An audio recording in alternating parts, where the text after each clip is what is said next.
तूफानी रात थी। आकाश में काले बादल छाए हुए थे। चांद और तारे कहीं दिखाई नहीं दे रहे थे। समुद्र में एक के बाद एक विशाल लहरें उठ रही थी, जो मानो आसमान को छूने का प्रयास कर रही हों। हवा का वेग अत्यंत तीव्र था, सनसनाती हुई और भयावह। बादलों की गर्जना और बिजली की कड़क पूरे आसमान को क्षण भर के लिए रोशन कर देती और फिर गहरा अंधकार छा जाता। ऐसा अंधेरा कि हाथ को हाथ न सूझे। इसी तूफानी रात में समुद्र के बीचों बीच लकड़ी की बनी एक छोटी सी पुरानी किश्ती थी, जो जगहजगे से टूटी फूटी थी। उस किश्ती में यूसुफ अकेला बैठा था। यूसुफ एक 28 वर्षीय युवक, जिसका रंग सांवला और शरीर समुद्र की लहरों से लड़कर बना हुआ बलिष्ठ था। उसके हाथ खुरदरे थे, चेहरे पर कठिन परिश्रम की रेखाएं थी और आंखों में गहरी चिंता। वह मछलियां पकड़ने आया था, लेकिन आज जाल खाली था। समय बीतता जा रहा था और यूसुफ को मछलियों की सख्त जरूरत थी, क्योंकि घर में खाने को कुछ नहीं था।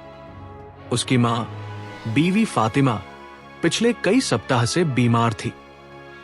तेज बुखार, खांसी और अत्यधिक दुर्बलता। हकीम ने दवा तो लिखी थी, पर उसे खरीदने के पैसे नहीं थे। यूसुफ को आज मछलियां बेचकर कुछ धन कमाना था, ताकि मां का उपचार हो सके और थोड़ा भोजन आ सके। किंतु आज भाग्य साथ नहीं दे रहा था। दोपहर तक तो समुद्र शांत था और धूप खिली थी, पर शाम होते ही अचानक मौसम बदल गया और यह भीषण तूफान आ गया। अब लहरें ऊंची हो रही थी और यूसुफ की किश्ती इधर उधर डोल रही थी। वो कभी ऊपर उठती तो कभी नीचे गिरती। यूसुफ ने पतवार पकड़कर किश्ती को संभालने और तट की ओर ले जाने का प्रयास किया, पर लहरें उसे वापस गहरे समुद्र की ओर खींच रही थी। यूसुफ का दिल बैठने लगा। उसने आकाश की ओर देखकर प्रार्थना की, या अल्लाह, मुझे बचा ले। मेरी मां बीमार है और उनके पास मेरे सिवा कोई नहीं है। लेकिन तूफान और भी उग्र हो गया। मूसलाधार वर्षा होने लगी और किश्ती में पानी भरने लगा। यूसुफ ने हाथों से पानी बाहर फेंकना शुरू किया, पर तभी एक पहाड़ जैसी विशाल और खौफनाक लहर आई।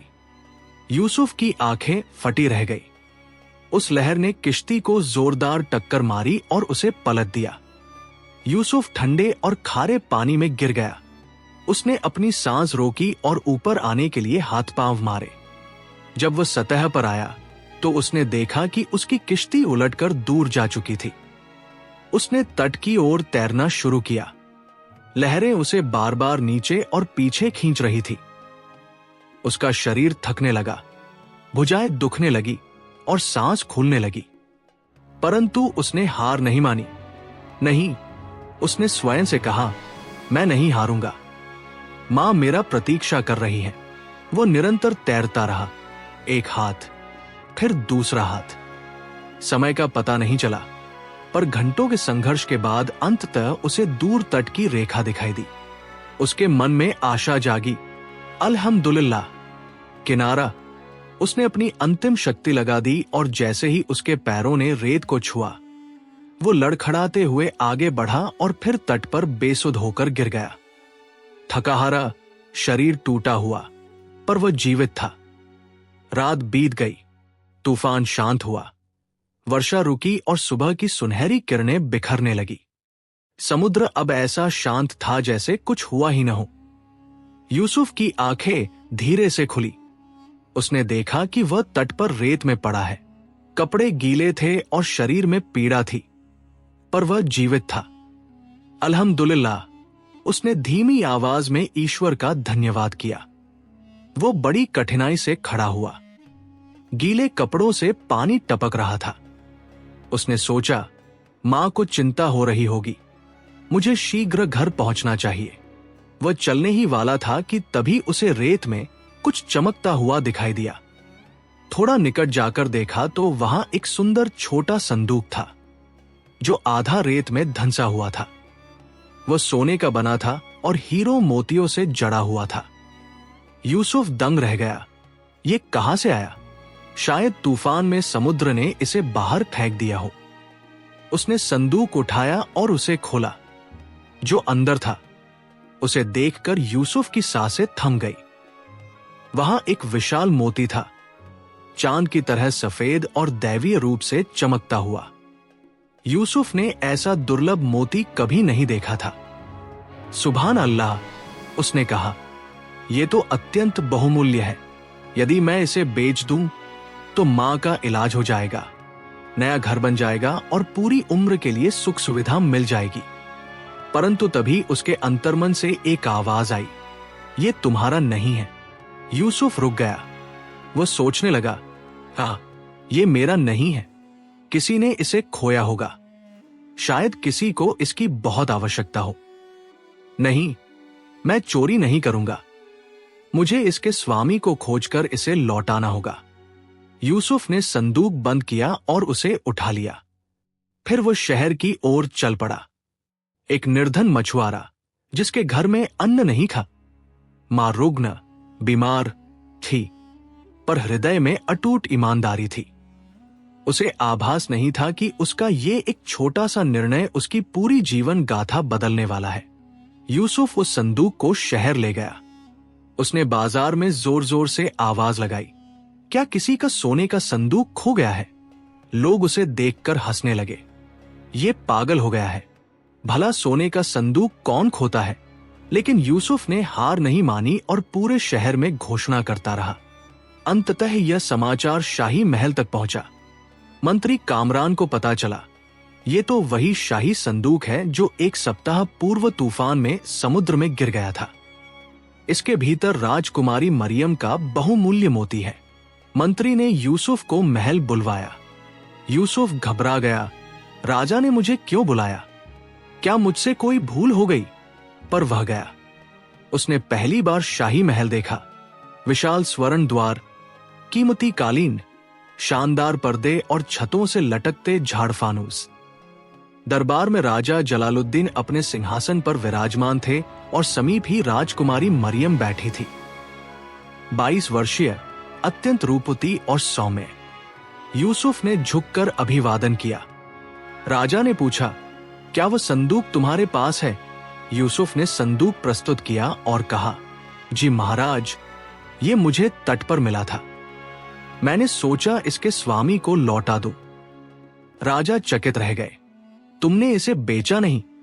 इतना कीमती मोती, तुम्हें ज्ञात है कि यह कितना मूल्यवान है? यूसुफ ने सादगी से उत्तर दिया, जी महाराज, ज्ञात है, परंतु ये मेरा नहीं था और चोरी करना पाप है। मेरी मां ने मुझे यही सिखाया है।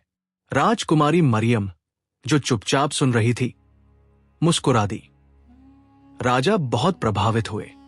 तुम अत्यंत ईमानदार हो। आज के युग में ऐसे लोग दुर्लभ हैं। मांगो, क्या चाहिए? स्वर्ण, रत्न या भूमि? यूसुफ ने नम्रता से कहा, महाराज, बस मेरी रुग्ण, बीमार मां के लिए औषधि और यदि संभव हो तो थोड़ा भोजन। राजा की आंखों में आंसू आ गए। उन्होंने तुरंत शाही हकीम को भेजा। यूसुफ को स्वर्ण मुद्राएं दी और कहा, आज से तुम्हारी चिंता हमारी है।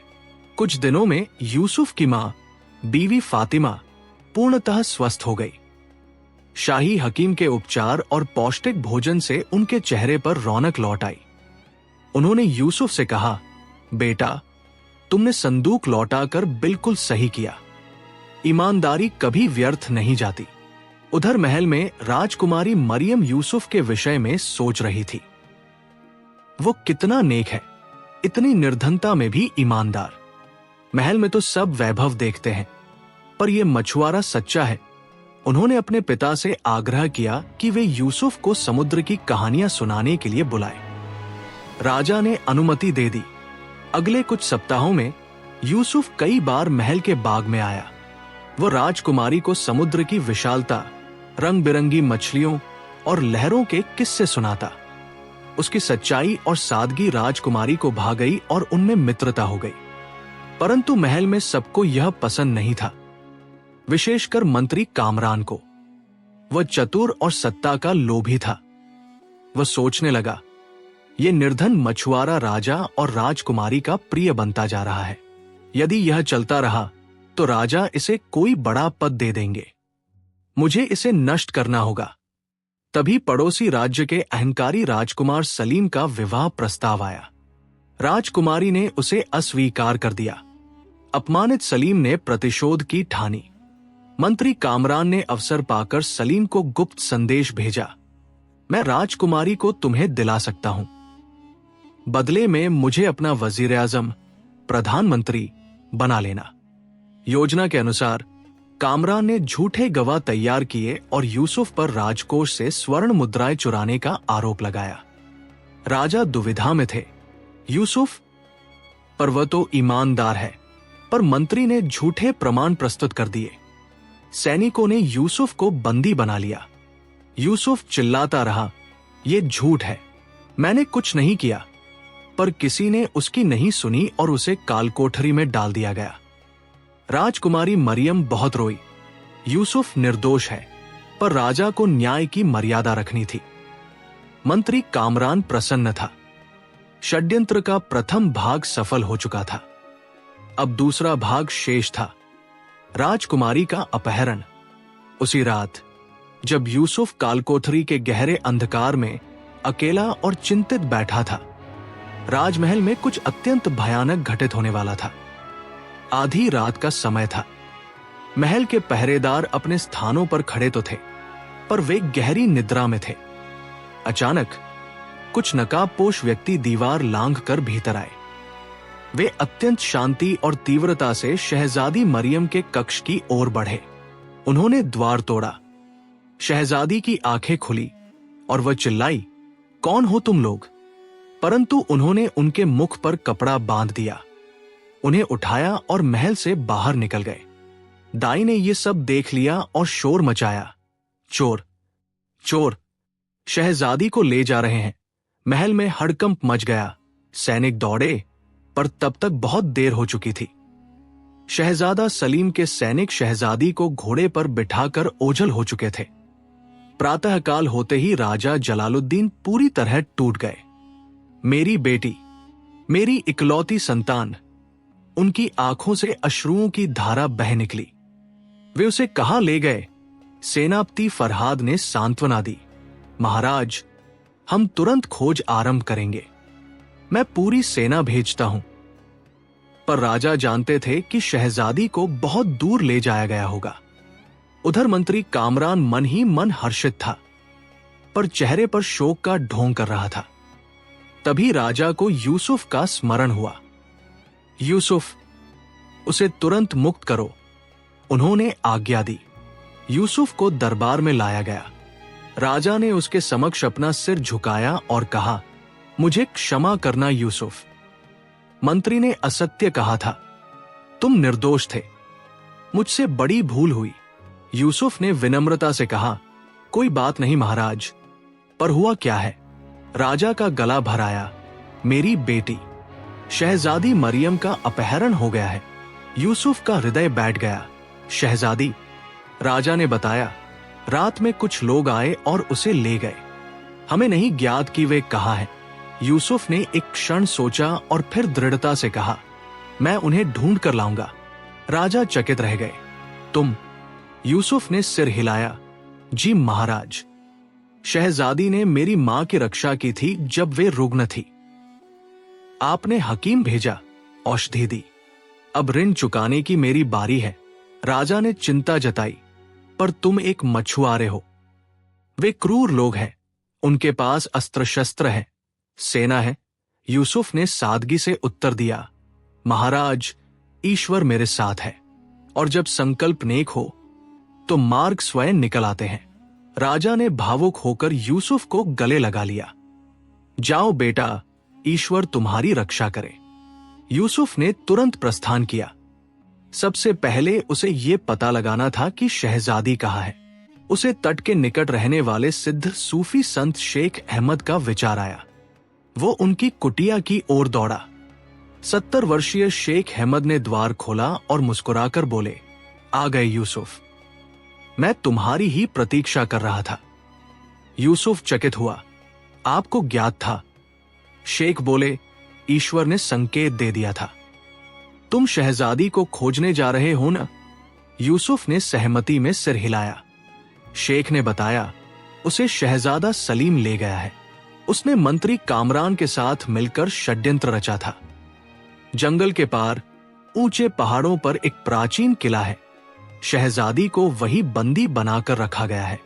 फिर शेख ने गंभीर होकर चेतावनी दी, मार्ग अत्यंत संकटपूर्ण है। घना जंगल, हिंसक पशु, लुटेरे और फिर दुर्गम पहाड़। परंतु तुम्हारी नीयत साफ है, ईश्वर तुम्हारी सहायता करेगा। शेख ने यूसुफ को एक मजबूत रस्सी दी और उसके लिए दुआ की। यूसुफ बिना किसी अस्त्र और घोड़े के केवल अपने विश्वास और साहस के बल पर निकल पड़ा। जंगल अत्यंत विशाल और घना था। वृक्षों के कारण सूर्य का प्रकाश भी धरती तक नहीं पहुंच पा रहा था। यूसुफ दिन भर चलता रहा। संध्या होने पर उसने एक विशाल वृक्ष के नीचे अग्नि जलाई और थोड़ा भोजन करके विश्राम करने का प्रयास किया। रात भयावह थी। अंधकार में भेड़ियों के रोने की आवाजें आने लगी। यूसुफ ने देखा कि अग्नि के प्रकाश से दूर कुछ चमकती आंखें उसकी ओर बढ़ रही थी। उसने जलती हुई लकड़ी उठाकर हवा में लहराई, दूर रहो। भेड़िए सहम गए, पर उन्होंने घेरा बनाए रखा। यूसुफ ने अग्नि और तेज की, जिससे डरकर भेड़िए अंततः भाग गए। दूसरे दिन यूसुफ को लगा कि वो मार्ग भटक गया है। उसने ईश्वर से प्रार्थना की और सूर्य की दिशा देखकर उत्तर की ओर बढ़ना जारी रखा। तीसरे दिन तक भोजन और जल समाप्त हो गया। शरीर टूटने लगा था, पर शहजादी की सौम्यता और उपकारों को याद कर उसे पुनः शक्ति मिली। उस रात स्वप्न में शेख अहमद पुनः प्रकट हुए और बोले, बेटा, उत्तर की ओर जाओ, वहां एक नदी मिलेगी। उसके किनारे किनारे चलते रहना, मार्ग मिल जाएगा। जागते ही यूसुफ उत्तर की ओर बढ़ा और कुछ घंटों बाद उसे कलकल करती नदी मिल गई। शीतल जल पीकर उसमें नई ऊर्जा का संचार हुआ। उसने ईश्वर का धन्यवाद किया और नदी के साथ चलने लगा। चौथे दिन जंगल विरल होने लगा और दूर पहाड़ों पर उसे एक सुदृढ़ पत्थर का किला दिखाई दिया। यही है। यूसुफ का हृदय आशा से भर उठा। शहजादी वहीं होगी। वो तेजी से किले की ओर बढ़ने लगा, पर उसे आभास नहीं था कि वास्तविक परीक्षा तो अब आरंभ होने वाली है। शाम का समय था और सूर्य ढलने लगा था। यूसुफ पर्वत की तलहटी में पहुंच गया। उसने ऊपर देखा। किला अत्यंत ऊंचा था। विशाल पत्थरों से बना सुदृढ़ दीवारें, ऊंचे बुर्ज और हर ओर पहरेदार। भीतर कैसे जाऊं? यूसुफ ने सोचा। दिन के उजाले में जाना असंभव था। पहरेदार तुरंत देख लेते। उसने रात्रि की प्रतीक्षा करने का निर्णय लिया और एक विशाल चट्टान के पीछे छिप गया। रात हुई। चांद निकल आया और सितारे चमकने लगे। किले में मशालें जल रही थी और पहरेदार अपनी चौकियों पर तैनात थे। यूसुफ ने प्रार्थना की, या अल्लाह, मेरी सहायता कर। वो धीरे से निकला और किले की दीवार के समीप पहुंचा। दीवार लगभग 50 फीट ऊंची थी, परंतु यूसुफ एक मछुआरा था और उसे रस्सियों पर चढ़ने का अभ्यास था। उसने शेख अहमद की दी हुई रस्सी निकाली, उसमें फंदा बनाया और ऊपर फेंका। 2 असफल प्रयासों के बाद तीसरी बार में फंदा मजबूती से अटक गया। यूसुफ ने खींचकर उसे जांचा और फिर धीरे धीरे अत्यंत शांति से ऊपर चढ़ने लगा। उसके हाथ दुखने लगे थे, पर वह रुका नहीं। अंततः वह दीवार के ऊपर पहुंच गया। उसने देखा कि एक पहरेदार की पीठ उसकी ओर है। अवसर पाते ही यूसुफ ने भीतर आंगन में छलांग लगा दी। वह दीवारों के साए में छिपता हुआ एक एक कक्ष की जांच करने लगा। पहले 4 कमरे खाली या सैनिकों से भरे थे, परंतु 5वें कमरे से हल्की रोशनी आ रही थी। यूसुफ ने किवाड़ के छिद्र से भीतर झांका। शहजादी मरियम वहां फर्श पर बैठी रो रही थी। उनके हाथ बंधे हुए थे। यूसुफ का हृदय भर आया। उसने धीरे से द्वार खटखटाया। टुक टुक। शहजादी चौंक गई। कौन? यूसुफ ने फुसफुसाते हुए कहा, शहजादी, मैं यूसुफ हूं। मरियम को विश्वास नहीं हुआ। यूसुफ, तुम यहां कैसे आए? यूसुफ बोला, मैं आपको बचाने आया हूं। चिंता न करें, मैं आपको यहां से निकाल ले जाऊंगा। द्वार बाहर से ताला लगा था। यूसुफ ने कंधा मारकर उसे तोड़ने का प्रयास किया। धड़ाम। शहजादी घबराई। यूसुफ, धीरे, पहरेदार आ जाएंगे। पर शोर हो चुका था। दूर से सैनिकों के कदमों की आहट आने लगी। यूसुफ ने अंतिम बार पूरी शक्ति से धक्का दिया और द्वार टूट गया। उसने भीतर जाकर शहजादी की बेड़ियां खोली। चलिए, शीघ्र। परंतु तभी शहजादा सलीम 3 सैनिकों के साथ भीतर आ धमका। कौन है यह? सलीम चिल्लाया। फिर उसने यूसुफ को पहचान लिया। ये निर्धन मछुआरा यहां कैसे आया? आज तेरी मृत्यु निश्चित है। सलीम ने तलवार निकाल ली। निहत्थे यूसुफ ने फुर्ती से एक मेज उठा ली और उसे ढाल की तरह उपयोग किया। तलवार मेज में धंस गई। यूसुफ ने मेज से धक्का दिया तो सलीम लड़खड़ा गया। यूसुफ ने एक कुर्सी से सलीम का अगला वार रोका। मछुआरा होने के कारण यूसुफ का शरीर फुर्तीला और सुदृढ़ था। तभी शहजादी ने जलती हुई मोमबत्ती एक सैनिक पर फेंकी, जिससे उसके वस्त्रों में आग लग गई। दूसरी मोमबत्ती उन्होंने पर्दे पर फेंकी और देखते ही देखते पूरे कक्ष में आग की लपटें उठने लगी। किले में भगदड़ मच गई। आग, आग। सैनिक आग बुझाने के लिए दौड़ने लगे।